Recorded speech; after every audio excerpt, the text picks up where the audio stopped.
জনপ্রিয় পাকিস্তানি অভিনেত্রী হানিয়া আমির বর্তমানে অবস্থান করছেন বাংলাদেশে। তার এই সফর ঘিরে ভক্তদের মাঝে উত্তেজনা এখন তুঙ্গে। এরই মাঝে সামাজিক যোগাযোগ মাধ্যমে ভাইরাল হয়েছে একটি ভিডিও, যেখানে ফুচকা খেতে দেখা গেছে এই তারকাকে।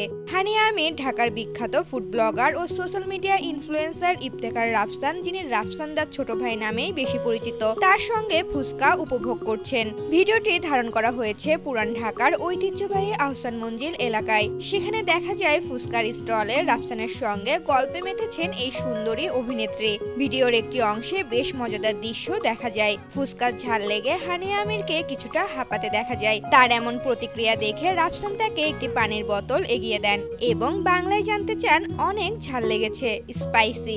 হানিয়া তার এই কথার অর্থ বুঝতে পেরে হাসিতে ফেটে পড়েন। 20 সেপ্টেম্বর ঢাকার বিলাসবহুল শেরাটন হোটেলে একটি বিশেষ অনুষ্ঠানে অতিথি হিসেবে অংশ নেবেন হানিয়া। এরপর 21 সেপ্টেম্বর তিনি সানসিল্ক আয়োজিত একটি এক্সক্লুসিভ ফটোশুটে অংশ নেবেন। তার এই ঢাকা সফরকে ঘিরে ভক্তদের আগ্রহ এখন তুঙ্গে।